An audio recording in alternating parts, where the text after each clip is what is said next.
so get out your readers and your reading work, and we're going to talk more about the lesson from a door slammer.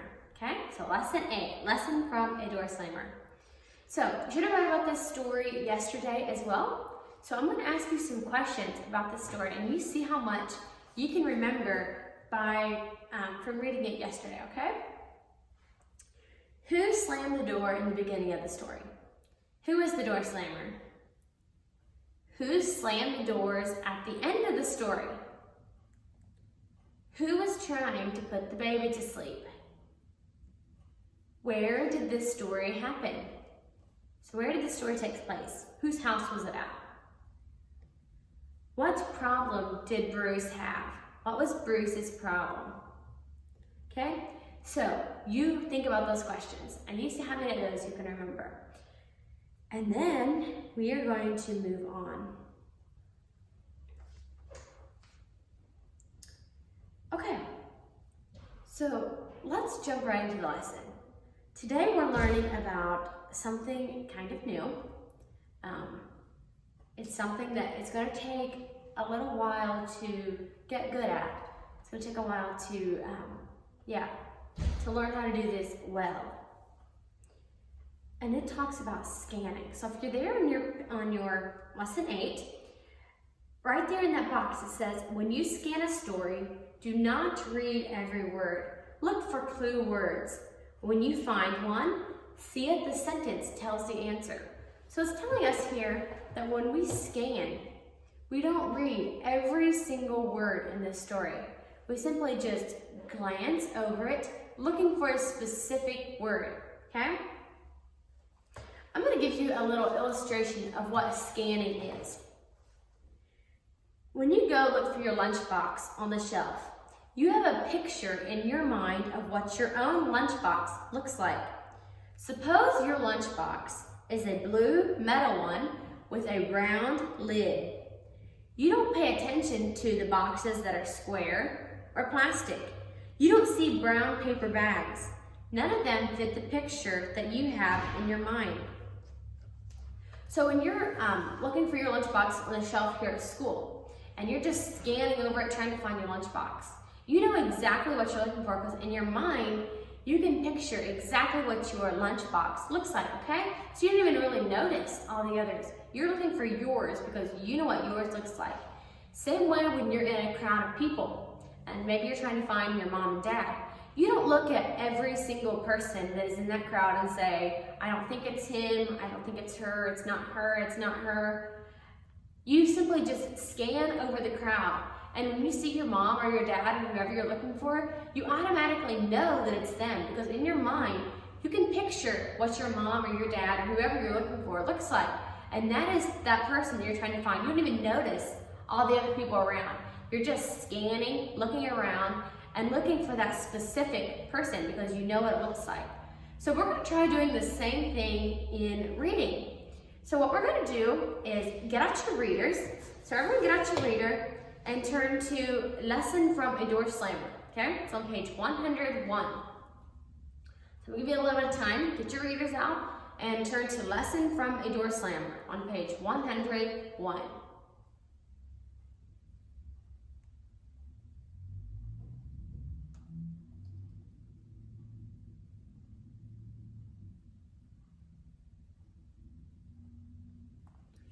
Okay, so if you have your readers out and you're on page 101, I'm going to give you something to scan for, okay? So we're going to try to find something on page 101.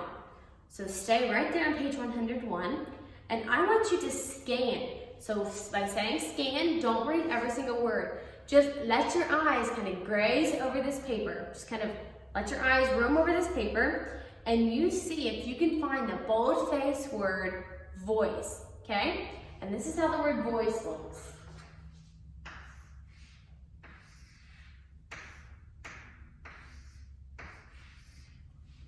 So you're going to be looking for that word, okay? So on page 101 here, you just scan that over it. And it's going to be in a bold-faced word, so it's going to be a big, bold, black writing, okay? So you look for the bold-faced word voice. And you point to it when you found it, okay?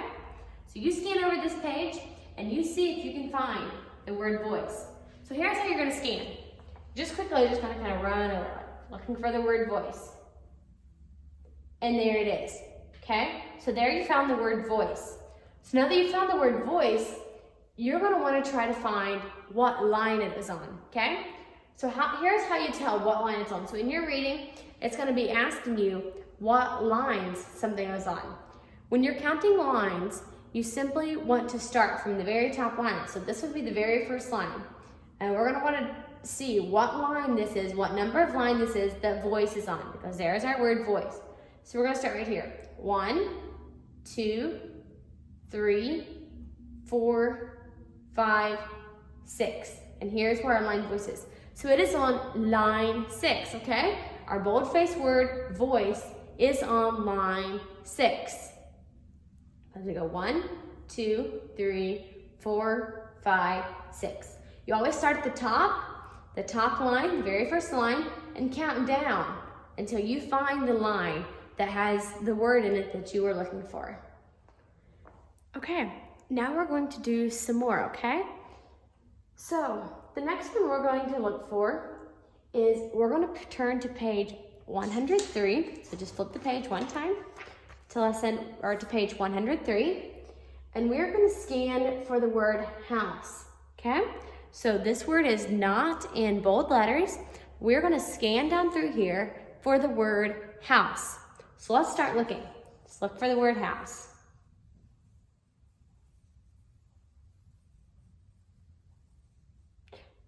There's the word house. See that word house?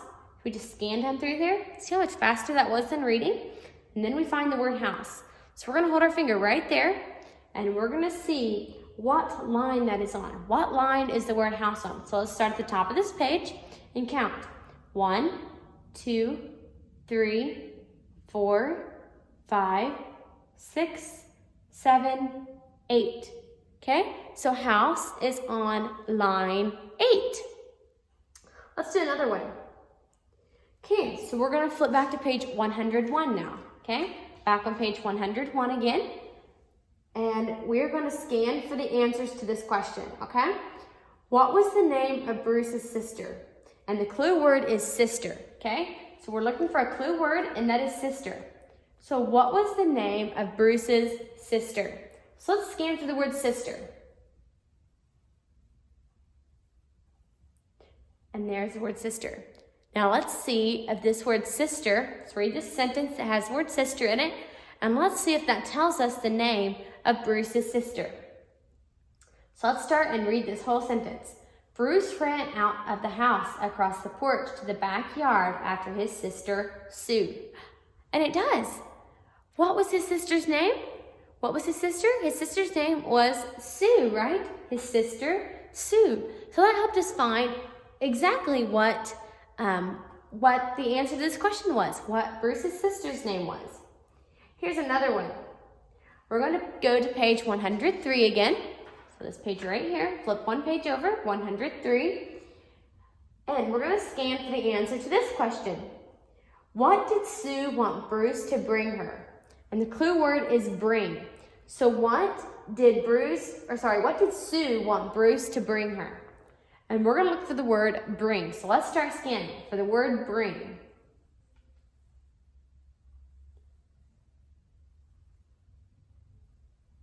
And there's the word bring. Now let's read this sentence and see if it tells us what she wanted him to bring. It says, "Please bring me a drink too," said Sue. So Sue wanted Bruce to bring her what? There it tells us, "Please bring me a drink." Okay? So that is what she wanted him to bring. Okay? So see how simple that makes it? Okay, now let's look at part A. Part A says, in the box, write the number of the line where you found the answer. Okay? So it's asking you for the number of the line that you found the answer. So number 1 says, page 102. What was Mother trying to do? So on page 102, this is page 102. What was Mother trying to do? Let's read through here and let's see what Mother was trying to do. So we're looking for the words mother and trying because those are the words that are in bold print in your lesson. So mother and trying. Let's find the words mother and trying. Let's start looking. Well, there's the word mother already. And there's the word trying. So there you found the words mother and trying. So let's read that sentence and let's see if we can figure out what mother was trying to do. It says, you know, mother is trying to put the baby to sleep. So what was mother trying to do? Mother was trying to put the baby to sleep, right? So what line is that on? It tells us to write the number of the line where you found the answer. So what was mother trying to do? So you start looking. Well, there's no lines up through here. So we're gonna start right here. So this is line 1. So 1, there we found the word mother and trying. Mother is trying to put the baby to sleep. So in that box there, you write number, like line 1, okay? So you put the number 1 in that box, and that means that you found that answer on line 1 of page 102, okay? So you found it on line 1, so put a 1 in that little box. You may go ahead and do that right now. So put a 1 in that little box to show that you found that one in line 1. Let's go on to number 2. Number 2 says, page 103, why did Bruce stop swinging? So let's look over at page 103. 103, why did Bruce stop swinging?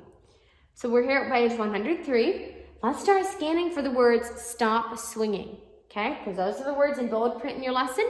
So let's look for stop swinging. I'll start looking.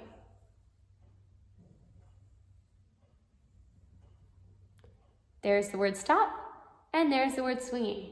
So let's read that. Let's see why Bruce stopped swinging. Then Bruce said, let's stop swinging. I need a drink. So why did Bruce stop swinging? Because he needed a drink, right? So let's see. And if you notice, I need a drink came down to the next line. So, yeah, we're going to put the number in which we found the clue words, okay? Not the one that we necessarily found the answer. We're going to find the line that has our clue words in them, okay? So let's count to where we found stop swinging. So let's count from the top. 1, 2, 3. So we found stop swinging in line 3. So beside number 2, put a 3, okay? Because we found it in line 3. Now, for numbers 3 and 4, I'm going to let you do those on your own, and it tells you what to look for. So for number 3, it says page 107. So you're going to turn to page 107. Page just says 107 right at the bottom like that. And you find on which swing did mother swing. And the word swing is in bold print, so you know you're going to be looking for the word swing. And you do the same thing for number 4 as well. Okay, part B now. Part B says, write the name of the person who said it. So it says, I need a drink. You scan through your story and think about maybe the word drink, or look for the word drink. Where did it say that I need a drink? And then you figure out who said it, and you write who said I need a drink. And then just ask your mother. Look for those words. Just ask your mother. And you see if you can find who said, just ask your mother. And you write down who said, go ask your mother. Part C. Part C says, write yes or no to answer each question. So, in this exercise, in this section, there is not specific answers in your story, okay? It's more so questions that it just made you think something in your story. So for like number 7, did Bruce try to slam doors? Do you think Bruce tried to slam doors? It's more so what you think. Do you think Bruce was trying to slam the door every time he went in and out of doors? Did he just try? Did he purposely think about it and think, I'm gonna slam the door, and just slam the door? Do you think Bruce tried to slam the doors? I don't think he did, so you circle no, because Bruce did not try to slam the doors. Number 8, did he try very hard not to slam the doors? So did he think about it and think, I'm not gonna slam the door? Did he consciously think about that he's not going to slam the door? Not at the beginning of the story. So you read down over those and you think, did he try to do it, or what do you think? What do you think their thoughts were, and do you think they tried to do this stuff? So you just write what you think, yes or no, to what you think. Part D. Underline why Uncle Joe slammed the doors. Then why do you think Uncle Joe started slamming doors? And you underline it. He always slammed doors, or he wanted to teach Bruce not to slam doors. Why do you think Uncle Joe started slamming the doors? Next we have our verse. Learn to do well, Isaiah 1:17. You practiced this verse yesterday, but go ahead, practice it a little bit again, and say it to somebody from memory, and have them sign that little triangle. Part E. Write an answer. What should you learn to do well? So what do you think? What do you think is something that would be good to learn to do well? Something that, something that you just feel is important that you learn to do well. Part F. Color the box that says what the Bible verse means. And here's a little thought about the Bible verse. It says, learning not to slam doors seemed hard for Bruce. This was because he thought other things were more important than remembering to close doors quietly. Learning anything requires that we think about it and practice it over and over. As we did the sounds of letters when we began to learn to read, thinking and practicing is the way to learn to do something well. So, color the box that says what the Bible verse means. Does that Bible verse mean the verse, learn to do well, Isaiah 1:17? Does it mean you should do the very best in everything, or you should learn to do right? You decide. And part G, we remember. Match the phrase to the reason why.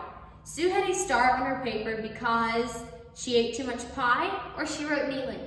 Which one of those do you think would be a reason for Sue to have a star on her paper? And the last one, Bob's stomach hurt because he ate too much pie, or because she wrote neatly. Okay, so you decide which one might cause him to have a stomachache. Okay, that is all for your reading lesson. Check over it. Practice scanning, okay? Scanning is something that's going to take a little bit of time, so don't get frustrated with it. Take your time with it and just keep trying, okay? Keep on practicing. Remember, practicing is the only way that you can learn to do well in something, like our Bible verse said. So practice that, and I will see you in math class in just a little.